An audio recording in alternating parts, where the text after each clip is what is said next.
Deer ডেভিলের season 4 এর প্রথম দুটো এপিসোড এসে গেছে জিও প্লাস হটস্টার অথবা ডিজনি প্লাস হটস্টারে, যেটা দেখার জন্য আমি আজকে সকাল সকাল ঘুম থেকে উঠেছিলাম। এক কথায় আমাকে রিভিউ যদি করতে হয় তাহলে আমি বলবো অসাম। ঠিক আছে, এক্স্যাক্টলি যেই টোনে বা যেই ট্রিটমেন্টে প্রথম তিনটে সেশনকে ডিরেক্ট করা হয়েছিল, যেই ওয়ার্ল্ডটাকে বিল্ড করে, যেই টোন, যেই সিরিয়াস ডার্ক অ্যাম্বিয়েন্ট নিউ ইয়র্কের street level crime, corruption, police department, সেগুলোকে যেরকমভাবে প্রথম তিনটে সেশনে ট্রিট করা হয়েছিল এক্স্যাক্টলি সেরকমভাবেই কিন্তু এখানে ট্রিট করা হয়েছে। একটুও আলাদা মনে হয় না। আর যেই জিনিসগুলো একটু হলেও আলাদা আছে সেগুলো ভালো রকম আলাদা, এবং সেগুলো তোমাকে পজিটিভ ইমপ্রেশন দিতে বাধ্য।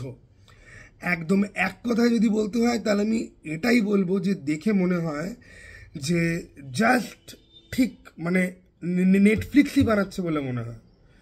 এটা যে ডিজনির কাছে চলে গেছে, ডিজনি যে বানাচ্ছে সেটা মনেই হবে না, মনে হবে যে নেটফ্লিক্সই এই শোটা হয়তো বানিয়েছে। বাট কিছু চেঞ্জ কিন্তু এখানে আছে। প্রথম কথা, নেটফ্লিক্সের শোগুলোর মধ্যে যে রাত্রিবেলার সিনারি অনেক বেশি ছিল, আর দিনের বেলাগুলো অদ্ভুত একটা ডার্ক ব্লুইশ কালার টোনে ট্রিট করা হতো। এখানে সেইটা নেই, কালার অনেকটা বেশি ভাইব্রেন্ট, বাট যেখানে ডার্ক দরকার সেখানে যথেষ্ট পরিমাণে ডার্ক কিন্তু রয়েছে। এত সিরিয়াস একটা গল্প আমরা দেখতে পাই একদম শুরু থেকেই, এবং শুরুটা কিন্তু খুব এক্সপ্লোসিভ একটা বিগিনিং। মানে শুরুতেই একটা টুইস্ট রয়েছে, শুরুতেই এমন একটা ইভেন্ট হয় একদম প্রথম এপিসোডের 15-20 মিনিটের মধ্যে, যেটা নিয়ে তোমরা অনেক তত্ত্বকথা শুনেছো অলরেডি। যাদের মাথায় বুদ্ধি আছে তারা গেসও করে ফেলেছো। বাট আমি বলছি প্রথম 15-20 মিনিটের মধ্যে এমন জিনিস হয় যেটা কিন্তু অনেকেই এক্সপেক্ট করতে পারবে না। এবং তারপর থেকে আমরা দেখতে পাই যে উইলসন ফিস্ক সে মোটামুটি তার কোমাটোস থেকে বেরিয়ে এসছে। তার বউ এতদিন তার জায়গায় সমস্ত জিনিসপত্রগুলো করছিল, এবার কোমাটোস থেকে বেরিয়ে এসে তার লক্ষ্য হচ্ছে গিয়ে যে এবার আমি নিউ ইয়র্ক শহরের মেয়র হিসেবে রান করব। এবং তারপরে কি হয় সেটা নিয়েই দুখানা গল্প। এবং হেক্টর আয়ালার হোয়াইট টাইগার হচ্ছে গিয়ে পরের এপিসোডের মেইন জিনিস কাইন্ড অফ, যেটা প্রথম এপিসোড থেকেই শুরু হয়। মিউজে আমরা এখন অবধি ঢুকিনি, মিউজ যথেষ্ট দূরেই এখন অবধি রয়েছে।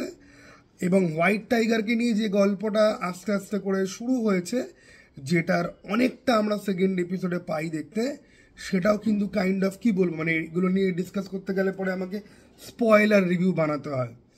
আমি যেহেতু এটা নন স্পয়লার ভার্সান, আমি তাই বলছি দুটো এপিসোড জাস্ট ব্যাং অন। এবং যেইভাবে সেকেন্ড এপিসোডটা শেষ হবে সেটার পরে রীতিমতো তুমি ভাববে, এবং প্রচুর থিওরি এক্সপার্টরা চলে আসবে যে থার্ড এপিসোডে প্রবাবলি কি হতে পারে, এবং পারফেক্ট ক্লিফ হ্যাঙ্গার বলতে যা বোঝায় এমন একটা ক্লিফ হ্যাঙ্গারে গিয়ে সেকেন্ড এপিসোডটা গিয়ে শেষ হয়, যেটার পর থেকে কিন্তু ডিয়ার ডেভিলের অবস্থা কিন্তু যথেষ্ট খারাপ হতে চলেছে। ওয়েল, ডিয়ার ডেভিল তো এখন এক্সিস্ট করে না, এখন তো শুধুমাত্র ম্যাট মার্ডক এক্সিস্ট করে। তো যাই হোক, আমি ভাবিনি যে ডিজনি এত ভালো করে পুল অফ করবে, গিভেন দ্য ফ্যাক্ট যে ডেয়ার ডেভিলের অলরেডি যেগুলো শ্যুট হয়েছিল সেগুলো সমস্ত ফেলে দিয়ে রিডু করা হয়েছে। তো ভাই, ডিরেক্টরদের নাম আমি এখন অবধি চেক করিনি, ডিরেক্টরদের নাম আমি চেক করব। আর কেভিন ফাইগিকে সাধারণত আমি গালাগালি মারি ডিসিকে পুরোপুরি ধ্বংস করার জন্য, কিন্তু কেভিন ফাইগিকে এখানে থামস আপ দিতে হবে যে ভাই সমস্ত কিছু ফেলে দিয়ে রিডু করার জন্য। কারণ এই দুটো এপিসোড দেখে কিন্তু মনে হয় যে নেটফ্লিক্সের ওই এপিক লেজেন্ডারি যে শো ছিল সেটারই প্রপার কন্টিনিউয়েশন, শুধুমাত্র কিছু জায়গাতে কালার গ্রেডিং হয়তো একটুখানি চেঞ্জ হয়েছে। আরও ভাইব্রেন্সির জন্য না, আরও বেশি ডেপথ অ্যাকচুয়ালি গিয়ে অ্যাড কিন্তু হয়। 2015-16তে ডার্ক অ্যাম্বিয়েন্সের জন্য কালার গ্রেডিংয়ের অ্যাপ্রোচ একরকম ছিল, এবং এখানে ম্যাটের লাইফের বিভিন্ন রকম সেগমেন্ট দেখানোর জন্য ম্যাট একদিকে রোম্যান্স করছে, আরেকদিকে তার কেরিয়ারও কাইন্ড অফ একটা ভালো জায়গার দিকে যাচ্ছে, এবং ম্যাট ডিয়ার ডেভিল হওয়া বন্ধ করে দিচ্ছে। এইগুলো বোঝানোর জন্য ম্যাট যে অ্যাকচুয়ালি একটা হ্যাপি পার্সন এখানে, এবং তার লাইফ যে কাইন্ড অফ ভাইব্রেন্ট, যদিও সেটা আর কতক্ষণ থাকবে সেটা মানে মোটামুটি সেকেন্ড এপিসোডের এন্ড দেখেই বুঝতে পারা যায় যে ম্যাটের লাইফ আর খুব একটা বেশি সুস্থ থাকতে যাচ্ছে না। ম্যাট জড়িয়ে পড়েছে আবার এগেইন ভালো মতো ভাবে, কিন্তু সেটা কিন্তু খুব ইন্টারেস্টিং হবে। দুখানে অ্যাকশন সিন রয়েছে, আমি তোমাদেরকে বলে দিচ্ছি অ্যাকশন সিনই হচ্ছে কি মেজর আপগ্রেড হয়েছে, ঠিক আছে, মেজর আপগ্রেড হয়েছে। আমি খুব বেশি কিছু বলবো না, আমি স্পয়েল করতে চাই না, তবে আমি যেহেতু স্পয়েল করতে চাই না, প্রথম যে ফাইট সিনটা সেটা কিন্তু ম্যাট অলমোস্ট নিজের মতো ক্যাপাবিলিটি বা ওর থেকেও বেশি ক্যাপাবিলিটি কারোর সাথে ফাইট করছে, যেটার মধ্যে কমিক বুক ভাই বানার জন্য যে সিজিআইটা ইউজ করা হয়েছে সেটা একটুখানি ডজি হলে পরেও দেখতে ভাল লাগে, সিনেমাটোগ্রাফি ওভারঅল ভাল লাগে, এবং ওরা কিন্তু ওই কাট অ্যান্ড পেস্ট অ্যান্ড উড়ে গেল টাইপের অ্যাকশন নয়, কন্টিনিউ দেখানোর চেষ্টা করছে যাতে ইমপ্লিকেশনটা বুঝতে পারা যায় যে দুজন সেম লেভেলের লোকেদের মধ্যে মারামারি যদি হয় আশেপাশে কতটা ড্যামেজ হতে পারে। সেকেন্ড যে ফাইট সিনটা সেটা ম্যাট মার্ডকের সাথে দুটো সাধারণ লোকের কাইন্ড অফ ফাইট হচ্ছে আমি বলবো না, তারা একটা অ্যাডমিনিস্ট্রেটিভ পজিশন হোল্ড করে, বাট সেই ফাইটটা কিন্তু যথেষ্ট ব্লাডি আর গ্রুসাম, ঠিক আছে।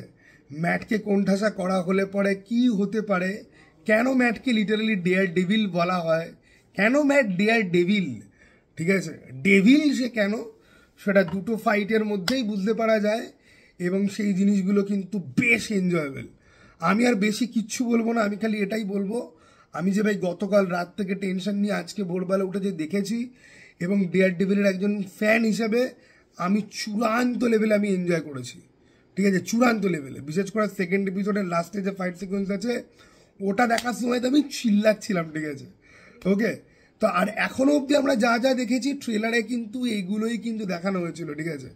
আমি দেখলাম ট্রেলারের মোস্ট অফ দ্য শট এখান থেকেই বিলং করে, কিছু এক্সট্রা শট রয়েছে, ঠিক আছে, যেরকম কিংপিন ফাইট করছে কারোর সাথে সেরকম কিছু প্রথম দুটো এপিসোডের মধ্যে নেই। তো আমি একটা স্পয়লার ডিসকাশন নিয়ে আসবো, অমর্তর সাথে এপিসোড আসবে, চলো টাটা ভাই, আবার যেন দেখা পাই।